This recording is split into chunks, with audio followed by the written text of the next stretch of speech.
Hello everyone, welcome back. ये series का second part है, लेकिन अगर अभी तक आपने फर्स्ट पार्ट नहीं देखा तो जाकर सबसे पहले उसे चेक करके आओ। तो अब तक हमने कहानी में देखा कि कैसे हमारे हीरो जियांग हान को हेवनली बीस्ट कॉलरॉन मिलता है और उसी की हेल्प से उसे न्यू पावर्स मिलती है और साथ ही नया मिशन भी। तो वो उन्हीं पावर्स का यूज करके सबसे पहले तो खुद को जान से मारने आए दो डिसाइपल्स को निपटाता है और उसके बाद सेक्ट लीडर जियांग शाओटियान के पास पहुंच जाता है, जो कि उसकी फैमिली को टॉर्चर कर रहे थे। उसकी छोटी सिस्टर, जो कि काफी ज्यादा छोटी है, उसकी शादी एक बुढ़े से करवाकर वो वहां पहुंचकर सबसे पहले तो गार्ड को निपटाता है और उसके बाद जियांग शाओटियान की बारी आती है। पर वो भी कोई कच्चा खिलाड़ी थोड़ी ना था, वो भी हमारे हीरो की शेप शिफ्टिंग शैडो टेक्निक का यूज करके उसके सारे अटैक से बचता जा रहा था। अब तक जियांग हान, जो कि नॉर्मल पावर की हेल्प से कल्टीवेशन की हेल्प से फाइट कर रहा था, अब वो फिर से अपनी पावर को अवेक करके अपने इंटेंस फॉर्म में चला जाता है, जहाँ उसकी आंखें फिर से डेमोनिक तरीके से ग्लो करने लगी थी। उसे देखने के बाद जियांग शाओटियान को लगता है कि इसने डेमोनिक कल्टीवेशन का यूज करके अपनी पावर को इंक्रीज किया है। पर वहीं दूसरी तरफ जियांग हान तो उसे किसी पपी की तरह अपने पास बुला रहा था कि आओ अटैक करो मुझ पर। इस एपिसोड की स्टार्टिंग में दिखाते हैं कि उस बंदे को इस बात से इतनी मिर्ची लगती है कि वो अपनी स्वॉर्ड उठाकर तेजी से हमारे हीरो को मारने के लिए दौड़ पड़ता है। पर अब तो जियांग हान ने भी शेप शिफ्टिंग शैडो टेक्निक का यूज करना शुरू कर दिया था और उसके सभी अटैक्स को बड़े आराम से डॉज करने लग गया था। उसे इस टेक्निक और उसकी पावर के ऑरा को सेंस करने के बाद वो ओल्ड मैन, जो कि उसकी बहन से शादी करने वाला था, वो कहता है कि इस लड़के ने अपनी डिवाइन एबिलिटीज को यूज किया। कोई भी बंदा जो कि मिस्टिक प्रोफाउंड रियान तक ना पहुंचा, वो कभी भी अपनी डिवाइन एबिलिटीज को अवेक नहीं कर सकता। ये लड़का तो श्योरली पर्पल मेंशन के 7th रियान पर है, तो आखिर इसने अपनी डिवाइन एबिलिटीज को कैसे अवेक किया? ये तो इम्पॉसिबल है। क्या इसका मतलब ये है कि जियांग शाओटियान ने सही कहा कि इस बंदे ने डेमोनिक पाथ का यूज किया अपनी कल्टीवेशन को बढ़ाने के लिए? पर जियांग शाओटियान ये सारी बातें इग्नोर करते हुए कहता है कि क्या फर्क पड़ता है कि इसने डिवाइन कल्टीवेशन को एक्टिवेट किया या नहीं, लेकिन ये फिर भी मरने से नहीं बच पाएगा। ये बोलते हुए वो तो जबरदस्त अटैक्स थ्रो किए ही जा रहे थे, लेकिन वहीं दूसरी तरफ जियांग हान को दिखाते हैं वो तो ऐसे खेल रहा था जैसे छोटे बच्चे के साथ खेल रहा हो, उसे जरा भी फर्क नहीं पड़ता। इतनी जबरदस्त हिट खाने के बाद भी वो एविल तरीके से मुस्कुरा रहा था। उसकी हंसी इतनी ज्यादा डरावनी थी कि एल्डर को फिक्र होने लगती है। वहीं जियांग हान उनके पीछे स्टैप करते हुए कहता है कि अफसोस, वो मैं नहीं हूँ जो मरने वाला है, वो तू है जो मरने वाला है। और ये सबसे पहला घाव सुप्रीम एल्डर के लिए, जिनका डिसाइबल होने के बावजूद भी तूने टॉर्चर कर रहा है। उसका अटैक काफी ज्यादा जबरदस्त था। जियांग शाओटियान थोड़ी देर के लिए डिस्ट्रैक्ट हो चुका था पूरी तरह से, लेकिन फिर से खुद को संभालते हुए जब वो हमारे हीरो पर हमला करने जाता है तो वो फिर से स्किप करते हुए उसका एक हाथ काट कर अलग करते हुए कहता है कि ये सेकंड लीडर के लिए और पहले वाले सेक्ट एल्डर के लिए, जिन्हें तूने अपने रास्ते से हटाया ताकि तू सेक्ट का लीडर बन सके।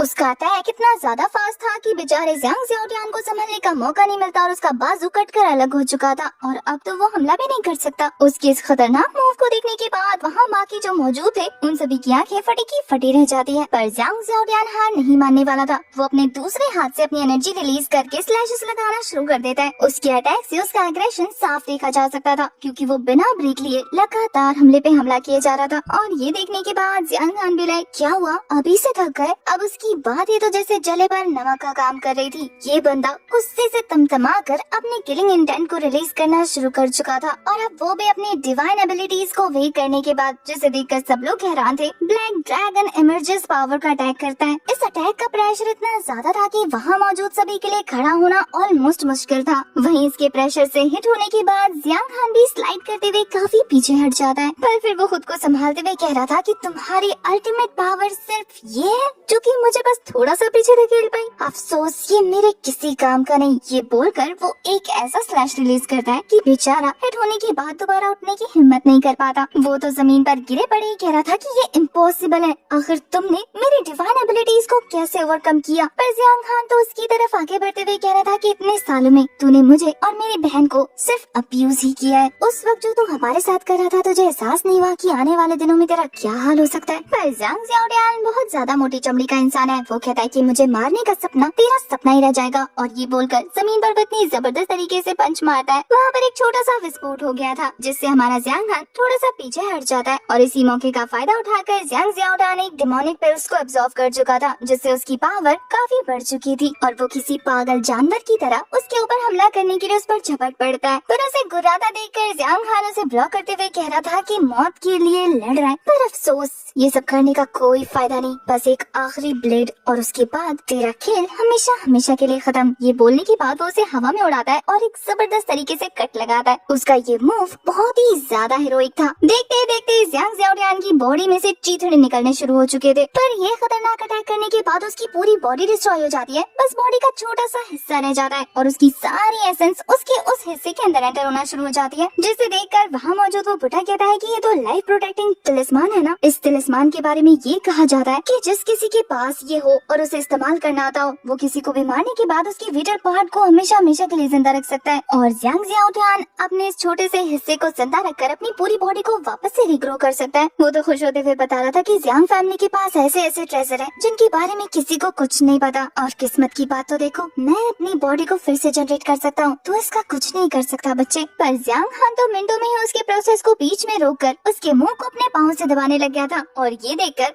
अब इस बंदे की फटनी शुरू होती है। वो तो डरते हुए कहता है कि आइडल मुझे बचाइए, वरना ये मुझे जान से मार देगा। वो तो जियांग खान को भी धमकी देने से पीछे नहीं हटता। वो कहता है कि भूलो मत मेरा बेटा जियांग पेंग, जो कि क्लाउड ड्रीम पवेलियन का एक मेंबर है, अगर तूने मुझे जान से मारा तो वो तेरी जान नहीं छोड़ने वाला। पर जियांग खान उसकी धमकियों को इग्नोर करते हुए कहता है कि मेरे पेरेंट्स, उन्हें गायब करवाने के पीछे तेरा हाथ है ना। पर वो तो कहता है कि नहीं, उन्हें गायब करवाने के पीछे मेरा हाथ नहीं है, मैंने तो बस उन्हें मैसेज डिलीवर करने के लिए भेजा था। वो तो उसके मुंह को और ज्यादा जोर से दबाते हुए कहता है कि मैसेज कहाँ भेजने के लिए भेजा था। वो बंदा तड़पते हुए बता देता है कि क्लाउड ड्रीम सिटी। पर इससे पहले कि वो आगे कोई और बात कर पाता, वो देखते ही देखते वहाँ से वैनिश हो जाता है। और इसके बारे में जियांग खान को भी नहीं पता था। वो समझ जाता है कि उसे मारने वाला ये बुढ़ा है। वो कहता है कि तुमने इसे मारा, इसका मतलब ये है कि तुम भी मेरे पेरेंट्स के बारे में कुछ जानते हो। तभी उस बुढ़े के बगल में खड़े हुए भाई साहब, जो कि बहन जी जैसा बिहेव कर रहे हैं, वो कहते हैं कि मास्टर देखिए ना, ये मुझे धमकी दे रहा है और साथ में आपको भी। जबकि जियांग खान ने तो अभी तो सही से कुछ किया भी नहीं। तभी ये बुढ़ा अपने 2 गार्ड्स को ऑर्डर देता है कि उसे जान से मार दो, वो बच के जा नहीं ना पाए। पर इससे पहले कि ये दोनों हमारे जियांग खान पर अटैक कर पाते, तभी एक हैमर उड़ता हुआ आता है और उन दोनों की हालत पंचर हो जाती है। ये हैमर और किसी का नहीं बल्कि ज़ाओ यी का है। अगर आप ज़ाओ यी को भूल गए तो मैं बता दूं, वही पियक्कड़ लड़की जंगल वाली। उसे देखने के बाद ये बुढ़ा हैरान होते हुए कहता है कि आखिर ये यहाँ क्या कर रही है। वो तो पोज मारते हुए कहती है कि हॉल मास्टर हान, आप अपने पवेलियन में कमाल दिखाते दिखाते थक गए हैं क्या, जो दूसरे सेक्ट आकर वहाँ के लोगों को डोमिनेट करने की कोशिश कर रहे हैं। ज़ाओ यी जियांग खान के पास जाते हुए कहती है कि डोंट वरी, इस यंग लेडी ने सब कुछ देख लिया है और उसने तुम्हारी बहन को ज़ियाओ भाई को सौंप दिया है, जिसके पास वो सुरक्षित है, तो फिक्र मत करना। अब हॉल मास्टर हान कहता है कि क्या यंग पवेलियन मास्टर इस लड़की को जानती है जो इतना इंटरफेयर कर रही है। वो तो आगे बढ़ते हुए कहती है कि हाँ क्यों नहीं, जियांग खान मेरे किल स्क्वाड स्वॉर्ड का मेंबर जो है। पर ये ओल्ड मैन जिसके ऊपर ये बंदा कुछ ज्यादा ही चिपक रहा था, वो कहता है कि जहाँ तक मुझे याद है तुम्हारे किल गॉड स्क्वाड में कोई मेंबर नहीं है तुम्हारे अलावा। ज़ाओ यही बताती है कि हाँ पहले नहीं था, लेकिन आज से ठीक 2 घंटे पहले। और फिर हमें 2 घंटे पहले का सीन दिखाते हैं जहाँ हमारे हीरो जियांग खान ने उस लड़की को रास्ता बता दिया था, लेकिन फिर भी वो उसका पीछा कर रही थी। ये देखने के बाद वो उससे पूछ ही लेता है कि अब तो मैं तुम्हें माउंटेन से नीचे ले आया, फिर भी तुम मेरे पीछे पीछे क्यों आ रही हो। पर हमारी यंग मिस कुछ ज्यादा ही बोलती। वो कहती है कि तुम्हारे एक्स्ट्रा ऑर्डिनरी बोन्स और ये हैंडसम अपीयरेंस मुझे बहुत पसंद आया, क्यों ना तुम क्लाउड ड्रीम सिटी आओ, मैं तुम्हें प्रोटेक्ट करूंगी। जियांग खान क्यूरियस होते हुए कहता है कि क्या तुम क्लाउड ड्रीम पवेलियन से हो। अब इम्प्रेशन जब देखकर ज़ाओ यही कहती है कि हाँ क्यों नहीं, अगर तुम चाहो तो तुम मेरी टीम को ज्वाइन कर सकते हो, क्योंकि तुम्हारा ब्लड डिवाइन एबिलिटी बहुत ज्यादा कमाल का है, मुझे बहुत पसंद आया और मैं चाहती हूँ कि तुम मेरे अंडर रहकर ग्रो करो, मैं तुम्हारी हेल्प करूंगी। ये बोलने के बाद वो तो टोकन लेकर रेडी थी। अब कहानी प्रेजेंट में आती है। ये सारी कहानी सुनने के बाद हॉल मास्टर हान कहते हैं कि हॉल मैनेजर होने के नाते सारे इंटरनल अफेयर्स मेरे अंडर है और उसमें से एक पवेलियन की डिसाइबल रजिस्ट्री का फॉर्म भी मेरे पास है। जब तक मैं रिक्रूट नहीं करूंगा कोई भी पवेलियन का डिसाइबल नहीं बन सकता, फॉर्मली तो बिल्कुल भी नहीं। इसलिए जब तक ये ऑफिशियली हमारे क्लाउड सेट का डिसाइबल नहीं बन जाता तब तक तुम इसे इस तरीके से अनाउंस नहीं कर सकती। इसलिए मैं चाहता हूँ कि हमारे मामले में इस तरीके से इंटरफेयर करने की जरूरत नहीं, वरना आपकी रेपुटेशन के लिए अच्छा नहीं होगा यंग पवेलियन मास्टर, क्योंकि आप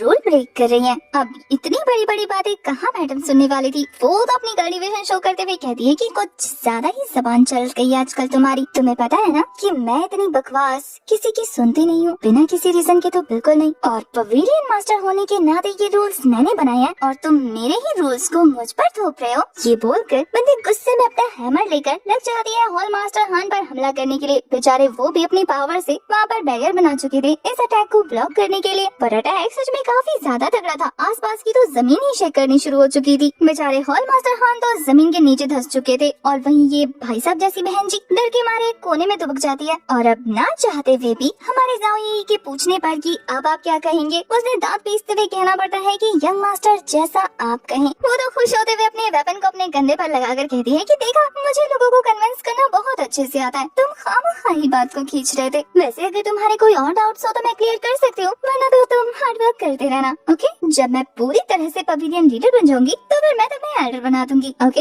ये बोलकर वो तो जाने लगे थी। बेचारे हॉल मास्टर हान फिर से दांत पीसते हुए उनका शुक्रिया अदा करने लगते हैं और कोई चारा नहीं बचा था ना बेचारे के पास। वो कहते हैं कि जी आपकी काइंडनेस के लिए बहुत बहुत शुक्रिया यंग पवेलियन मास्टर। अब इसके बाद वो तो अपनी डोली लेकर वहाँ से निकल चुके थे। प्लस पीछे पीछे हमारी जाओ ये भी जियांग हान के साथ वहाँ से जाने लग जाती है। हमारा जियांग हान तो मिस जाओ को थैंक यू बोला था, पर वो तो कहती है कि क्या मिस जाओ, मुझे ये बुलाओ। और फिर वो सिटी मार के अपने बीच को बुलाती है जिसका नाम जियाओ बाई था और इसी के पास हमारी छोटी ली थी। ली और जियांग हान दोनों ही साथ में क्लाउड ड्रीम सिटी जाने वाले थे, तो वो सुप्रीम एल्डर को ग्रीट करते हुए जाते हैं। लिटिल जी को सुप्रीम एल्डर की बहुत ज्यादा फिक्र हो रही थी, पर वो कहते हैं कि मेरे पास छोटी मोटी इंजरी है, तुम लोगों को इसकी फिक्र नहीं करनी है, तुम लोगों को आगे बढ़ना है। जियांग हान सुप्रीम एल्डर को जियांग फैमिली का ध्यान रखने का बोलकर वहाँ से जा ही रहा था कि तभी सुप्रीम एल्डर उसे उसके पेरेंट्स के बारे में एक राज की बात बताते हैं कि जब जियांग ज़ियाओटियान ने उसके पेरेंट्स को ड्रीम क्लाउड सिटी भेजा था तो वो किसी गोल्डन फॉक्स को ढूंढने गए थे। अब गोल्डन फॉक्स वाली बात सुनने के बाद जियांग हान यी को देखने लगा था। वो कहती है कि ज्यादा मत सोचो, हम लेट हो रहे हैं, वहाँ चल के इसके बारे में पता कर लेंगे। तो थोड़े से इमोशनल गुड बाइज के बाद वो दोनों फाइनली उस ड्रीम बेस पर बैठकर वहाँ से रवाना हो गए थे, जहाँ रास्ते में टियानियो भी बाहर आते हुए हमारे हीरो की तारीफ करने लगती है कि तुमने तो मेरी डिवाइन एबिलिटी का क्या कमाल का यूज किया है, मजा आ गया। उसे बाहर हवा में फ्लोट करता देखकर जियांग हान कहता है कि तुम्हें कोई और देख नहीं सकता क्या? वो तो कहती है कि नहीं, तुम्हारे अलावा कोई भी नहीं, क्योंकि मैं तुम्हारी स्पिरिट हूँ ना। वो तो जियांग हान को और ज्यादा पावरफुल होने का बोलकर अपने मिशन पर जल्दी से लगने को कहती है, क्योंकि वो ज्यादा वेट नहीं कर सकती।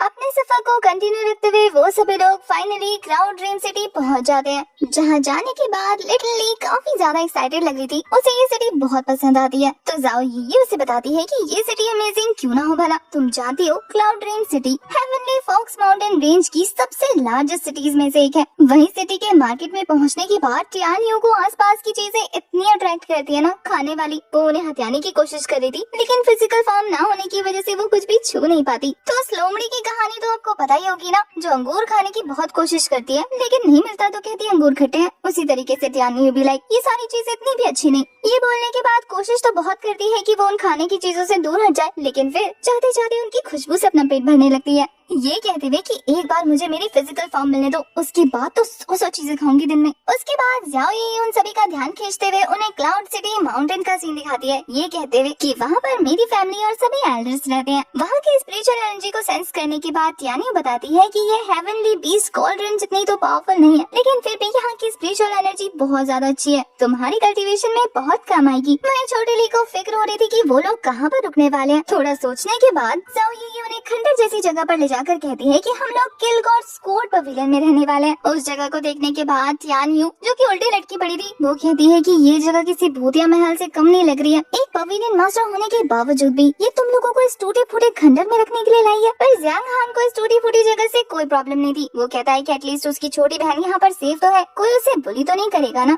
उसके बाद हमारी पवेलियन मास्टर दरवाजा ओपन करते हुए काफी एक्साइटेड होकर कहती है कि मैं आ गई, लेकिन उसका स्वागत करने के लिए वहाँ पर कोई नहीं होता। इसके बदले तो वहाँ पर लड़कियों के अंडरगारमेंट सूख रहे थे, जिसे देखने के बाद वो सभी लोग अपनी आंखें बंद कर लेते हैं। सबसे पहले तो हमारा जियांग हान छोटी ली की आंखें बंद करता है और फिर जाओ ये इससे पूछता है कि क्या तुम्हारी टीम में सारी लड़कियां हैं? पर हमारी जाओ ये तो जोर से चिल्लाती है, जियांग लांग कहाँ चली गई हो तुम? लेकिन उसे वहाँ पर कोई भी नजर नहीं आता। वो कहती है कि क्या सब लोग घूमने निकल गए? पर तभी वहाँ पर एल्डर लियो आ जाते हैं, जो कि अपने साथ एक बीस्ट को मार कर लाए थे। पिग बीस्ट ये कहते हुए कि ये पोक हम लोग रात के डिनर में खाएंगे। जाओ ये वहाँ से जाते हुए कहती है कि मेरे लिए रात का खाना बचा के रखना। और फिर वो जाते जाते हमारे जियांग हान को टोकन पकड़ाकर कहती है कि इंटरनल अफेयर्स हॉल में जाकर अपने एडमिशन को रजिस्टर करके आओ। जब जियांग हान उस टोकन को लेकर रजिस्टर कराने के लिए जाता है अपने एडमिशन को, तो वो उस टोकन को फेंक देते हैं, ये कहते हुए कि वो भी किसी डिसेबल को रजिस्टर नहीं कर रहे हैं। जियांग हान को बहुत अजीब लगता है, उसे समझ नहीं आता कि क्या युनमेंग यानी कि जिस पवेलियन की जाओ ये मास्टर है, वहाँ के यंग मास्टर के ये टोकन को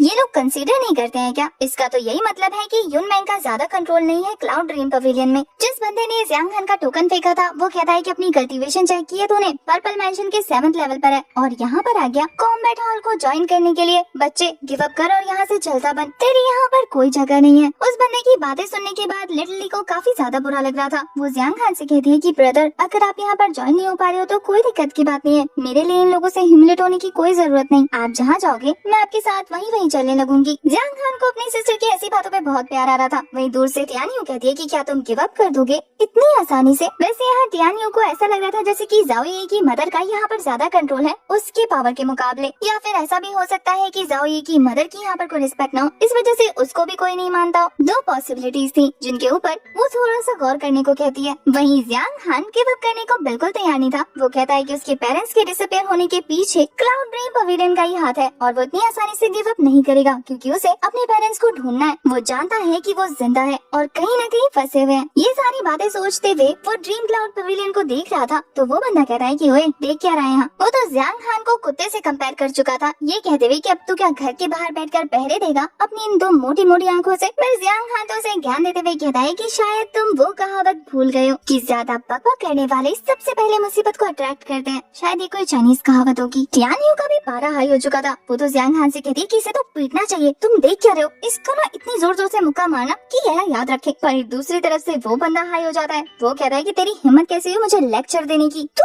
है कौन, तेरी ना कल्टीवेशन सही से और ना तेरी रेपुटेशन सही है जो तू यहाँ आ गया। वहीं अपने भाई को किसी को बुरा भला बोलता सुनकर तो लिटिल ली भी हाइपर हो जाती है, ये कहकर कि मेरे भाई को बुली कर रहे हो। पर ये बंदा इतना बदतमीज था कि छोटी लिटिल ली को भी बहुत बुरा भला बोलते हुए उसे अटैक करने वाला था। लेकिन उससे पहले ही एक उड़ती हुई चीज उसके काफी पास से गुजरती है और एक छोटा सा बोचा नाइफ था जो कि उस बंदे को हिट करने के लिए नहीं बल्कि सिर्फ डराने के लिए फेंका गया था, जो दीवार पर जाकर लगता है तो वो बंदा डर के मारे काफी बुरी हालत में पड़ चुका था। उसकी तो इतनी हालत खराब हो जाती है कि वो ग्रैंडपा चिल्लाते हुए पवेलियन के अंदर चला जाता है। वहीं बाहर से टियानियो यही सोच रही थी कि वो कौन सा भला इंसान है जो मदद कर गया और सामने भी नहीं आया, बड़ा कमाल का इंसान है। उस बंदे का ऑरा पावर ये लोग कुछ भी सेंस नहीं कर पाए थे, इसलिए क्लूलेस खड़े थे। अब तक पवेलियन का दरवाजा बंद था कि तभी दरवाजा फिर से ओपन होता है। वो सभी लोग हैरान थे कि अब क्या होने वाला है। तभी अंदर से एक एल्डर की एंट्री होती है जिनका नाम चेन जोंग था। ये इंटरनल अफेयर हॉल के एक एल्डर है जिन्हें बाहर लाने के बाद वो डिसाइपल वही बुचो नाइफ दिखाता है तो वो एल्डर हमारे ज़ियांग हान को एडमिट करने के लिए रेडी हो जाते हैं। चेन जोंग ने तो टोकन भी हमारे ज़ियांग हान की तरफ थ्रो कर दिया था, लेकिन इससे पहले कि वो टोकन उसके पास पहुंचता तभी वहाँ पर एक दूसरा बंदा आकर उस टोकन को हथियाते हुए कहता है कि ये तो बहुत बड़ी नाइंसाफी है। इस बंदे का नाम हान लिंग फेंग है, ये भी एक आर्मी ब्रेकर स्क्वाड चलाता है। वो उस टोकन के साथ खेलते हुए एल्डर चेन जोंग को कहता है कि चेन जोंग क्या तुम कॉम्बैट हॉल के रूल्स को भूल गए हो जो इस लड़के को इतनी अच्छी खासी ट्रीटमेंट दे रहे हो? क्या तुम्हें बाकी सारे एल्डर्स और डिसाइपल्स से डर नहीं लगता? तभी उस बंदे के साथ ज़ियांग फेंग की भी एंट्री हो जाती है जो कि ज़ियांग हान को देखकर कहता है कि लॉन्ग टाइम नो सी ब्रदर। ज़ियांग फेंग को देखने के बाद छोटी ली डरने लगी थी क्योंकि उसे अपने बचपन की बुलिंग जो याद आ जाती है, और उसे डरता देखकर ज़ियांग हान कहता है कि डोंट वरी, तुम्हारा भाई है ना, इस बार डरने की कोई जरूरत नहीं। वहीं टियानियो तो उसकी शक्ल देखकर ही उसका मजाक उड़ाते हुए कहती है कि इसकी शक्ल भी इसके बाप जैसी है, देखकर ही मारने का दिल करता है। इसका चेहरा देखकर ऐसा लगता है जैसे कि वो खुद बुलाकर कह रहा हो कि आओ आकर मुझे पीटो। वहीं इस मैटर में एल्डर चेन जोंग गिरगिट की तरह रंग बदलते हुए कहते हैं कि मुझे माफ कर दीजिए यंग मास्टर हान, मुझसे गलती हो गई। ज़ियांग हान अब तुमने देखा ना कि मुझे लोग किस तरीके से जज कर रहे हैं, तो अब मैं तुम्हें डायरेक्ट एक्सेप्ट नहीं कर सकता। अब उस बंदे को एल्डर होकर भी अपनी बातों से मुकरता देखकर टियानियो का तो दिल कर रहा था कि अगर उसके पास फिजिकल फॉर्म होती ना तो सबसे पहले वो इसे ही मजा चखाती। ज़ियांग हान को पता था कि ये लोग उससे टेस्ट लेंगे, तो वो कहता है कि ठीक है, आपको रूल ब्रेक करने की कोई जरूरत नहीं है और मेरी वजह से तो बिल्कुल नहीं, रूल्स को फॉलो करो। तो फिर क्या था, हमारे हीरो को 3 बंदों के साथ फाइट करनी थी। सभी लोग यही सोचते हैं कि एक पर्पल मैंशन 7th लैंड पर होने वाला बंदा 3 किल फॉर्मेट को कैसे ब्रेक करेगा। अगर उसने इस फाइट के लिए हाँ बोली है तो इसका मतलब ये है कि वो बस अपनी मौत को दावत दे रहा है। वैसे ये देखने में मजा आएगा। ऐसी बातें वो 2 डिसाइपल कर रहे थे जिन्हें ये फाइट एंजॉय करनी थी। एल्डर चेन जोंग भी हमारे हीरो को डराते हुए कहते हैं कि याद रखना, वेपन्स की ना तो आंखें होती है और ना ही कान, अगर वो चल जाए तो तुम्हारी जान भी जा सकती है, इसलिए अगर अभी डर लगे तो पीछे हट जाओ, इससे पहले कि तुम्हारे हार मानने में बहुत ज्यादा लेट हो जाए। पर ज़ियांग हान को थोड़ी ना हार मानी थी। वो तो एल्डर से क्वेश्चन करते हुए कहता है कि अगर मैं इन्हें हरा दूं तो क्या मैं एक्सेप्ट हो जाऊंगा। पर एल्डर कहते हैं कि तुम हराने की क्या बात कर कर रहे हो। तुम जिस कंडीशन में हो, अगर तुम इनमें से एक को भी घायल कर दो ना तो भी तुम पास हो जाओगे। जो डिसाइबल हमारे हीरो के साथ फाइट करने वाले थे वो कहते हैं कि तुम जानते हो हम मिस्टिक रियल पर है। तुमने सोचा भी कैसे कि तुम हमारे सामने भी खड़े रह सकते हो? तुम्हारे लिए तो ये सोचना भी बहुत ज्यादा है और उस पर तुम सवाल कर रहे हो कि तुम हमें हरा दोगे। इतना खर्च है, खुद को कुछ ज्यादा ही ओवर एस्टिमेट तो नहीं कर लिया? पर जियांग हान कहता है कि बातों में वक्त जाया करने से अच्छा है कि हम फाइट करके ही देख लें। मुझे भी तो देखना है कि ये मिस्टिक रियल के बंदे आखिर क्या कर सकते हैं। अब अपने से कम कल्टीवेशन वाले बंदे के मुंह से ऐसी बातें सुनकर तो उसको ऐसा लग रहा था जैसे कि उसे किसी ने थप्पड़ मार दिया। वो कहती है कि इसकी हिम्मत कैसे हुई, आज तो इसे कॉफिन में लटा दूंगी। और अब वो तीनों डिसेबल एक स्ट्रेटेजी पर काम करते हुए अलग अलग जगह से हमारे हीरो जियांग पर अटैक करना शुरू कर देते हैं। जहाँ दो बंदों ने स्लैश अटैक थ्रो कर दिया था और तीसरी वाली बंदी तो थंडर रिलीज कर देती है, जिससे इतना जबरदस्त ब्लास्ट होता है कि उसके इफेक्ट से बचने के लिए ये तीनों भी पीछे हो चुके थे। लिटिल ली तो अपने भाई को खोने के ही डर से बहुत ज्यादा डर जाती है। वही बच्चे सोच रहे थे कि ये इतनी आसानी से मर गया, यार मजा भी नहीं आया। वहाँ मौजूद एक एक बंदे को यही लग रहा था कि इस पावरफुल धमाके में हमारा हीरो जान से हाथ धो बैठा। वही जिस बंदी को जियांग हान ने चैलेंज किया था वो कहती है कि बड़ा आया मुझसे उलझने वाला, पूरा का पूरा यूजलेस है, मेरे एक सिंपल से अटैक के आगे नहीं टिक पाया। पर तभी हमारा हीरो अपनी डिवाइन एनर्जी को फिर से अवेक करते हुए कहता है कि मिस्टिक रियल के बंदों के पास सिर्फ इतनी सी ही पावर है। डिसअपॉइंट करके रख दिया मुझे तो कुछ भी खास नजर नहीं आया। और फिर से जैसे कि वो किसी पपी को बुला रहा हो वैसे बुलाते हुए कहता है कि दोबारा आओगे। छोटी ली तो खुश हो जाती है और बाकी सभी के चेहरों का रंग उड़ जाता है, क्योंकि शायद उन्हें हमारे हीरो को जिंदा देखकर कुछ ज्यादा खुशी नहीं हुई। आधे लोग तो यही सोच रहे थे कि आखिर उसने इस खतरनाक अटैक को डॉज कैसे किया होगा। हान लिंग को लगता है कि इसमें कुछ तो बात है। वही ये सुनने के बाद जियांग पेंग तो गुस्से से भर चुका था।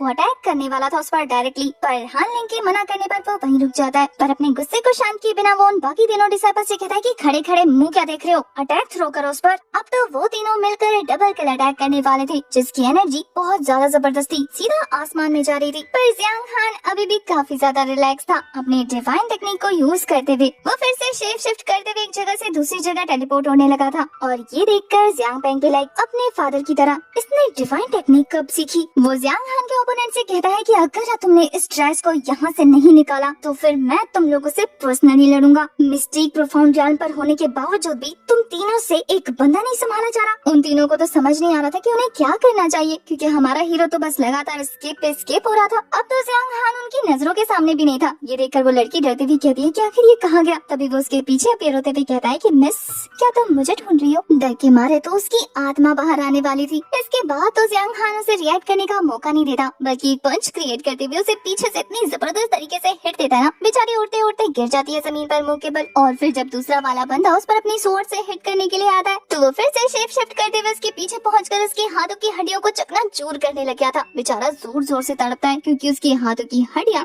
ऐसे टूट रही थी जैसे कि कोई कुछ चटका रहा। और तीसरा वाला बंदा जो कि ये सारा नजारा अपनी आंखों से देखकर काफी बुरी तरीके से डर चुका था, जियांग हान उसे और ज्यादा डराते हुए कहता है कि सीनियर ब्रदर अब तुम्हारी बारी है। वो तो जान बचाकर वहाँ से भागने की तैयारी कर रहा था, पर हमारा हीरो उसके सामने पहुँच जाता है और फिर उसे एक हाथ से पकड़कर उठाकर जमीन में धंसा चुका था। जमीन के तो चिथड़े उड़ चुके थे। वहीं जो बच्चे ये सोच रहे थे कि इस फाइट में हमारा हीरो मर जाएगा, वो तो खुद उसकी तारीफ करते हुए नहीं थकते। कहते हैं कि ये कितना स्ट्रांग है, इस अकेले ने तीन मिस्टिक प्रोफाउंड रियल के बंदों को हरा दिया, ये तो उनसे भी ज्यादा पावरफुल है। मुझे तो उम्मीद नहीं थी कि ये जीनियस निकलेगा। जियांग हान तो फाइट के बाद काफी ज्यादा कूल लग रहा था, ये तो खून पोंछते हुए भी बहुत हीरोइक लगता है। वहीं जब डिसाइबल उसे जीनियस कंसीडर कर चुके थे तो जियांग पेंग के दिल में छुरियां चलने लगती है और वो उस पर अटैक करना शुरू कर देता है। उसने अपनी कल्टीवेशन भी शो कर दी थी और अब वो हमारे जियांग हान पर अटैक थ्रो करते हुए कहता है कि अब तू मेरे हाथों से नहीं बचने वाला, तू तो मरेगा। उसकी स्वॉर्ड हमारे जियांग हान की बॉडी के आर पार हो जाती है तो उसे लगता है कि उसने फाइनली जियांग हान को मार दिया, लेकिन पता लगता है कि ये तो क्लोन है। जियांग हान तो उसके पीछे पहुंच चुका है और वो उसके कान के पास बढ़ते हुए कहता है कि लगता है तू अभी तक बचपन का लेसन सीखा नहीं है, तुझे दोबारा सिखाना पड़ेगा।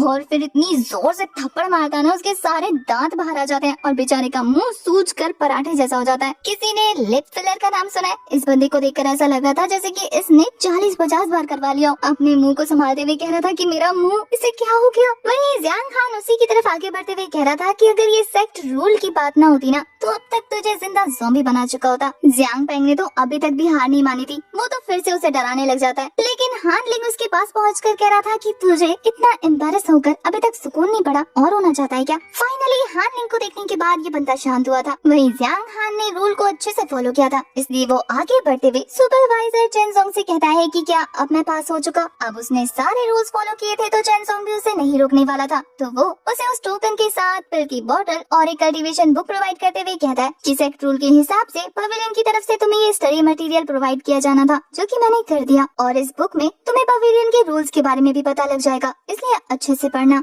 एक भी रूल अगर ब्रेक हुआ तो उसकी पनिशमेंट काफी ज्यादा बड़ी होगी। जियांग हान हर चीज के लिए रेडी था। उसके पास हो जाने पर और सिलेक्ट होने पर छोटी ली बहुत ज्यादा खुश हो जाती है। ली अपने भाई के गले लगते हुए कहती है कि अब इसका मतलब ये है कि हम भी क्लाउड ड्रीम पवेलियन के बंदे हैं। वहाँ का मामला निपटाने के बाद जियांग हान अपनी सिस्टर के साथ वहाँ से जाने लगता है। जहाँ हान लिंग को क्रॉस कर दी, उसे पता लग गया था कि फ्यूचर में उसका मुकाबला इसके साथ ही होगा। वहीं जियांग हान के जाने के बाद जियांग पेंग भी लाइक, ब्रदर आपने मुझे क्यों रोका। पर हान लिंग का कहना था कि इसे मारना टाइम की बात है, जब टाइम आएगा तो वो इस मैटर को खुद संभाल लेगा। फिलहाल के लिए उसके पास और भी जरूरी काम है। वापस किल गॉड पवेलियन पहुंचने के बाद उन लोगों को खाने की चीजें दिखती हैं, जिसे देखकर ली और टियान्यू तो एक्साइटेड हो जाते हैं। वहीं जियांग हान के वापस आने के बाद जाओ यी को जब पता लगता है कि सारी चीजें अच्छे से हो गई, तो उसका हाथ पकड़कर उसे वहाँ से ले जाने लगती है एक खास जगह पर। अब ये खास जगह कौन सी है, ये तो हमें नेक्स्ट एपिसोड में पता लगेगा, क्योंकि इसी सीन के साथ हमारा ये वाला एपिसोड हो जाता है खत्म। आपको इस सीरीज की एक्सप्लेनेशन कैसी लगी कमेंट करके जरूर बताना। तब तक के लिए bye bye, tata, take care.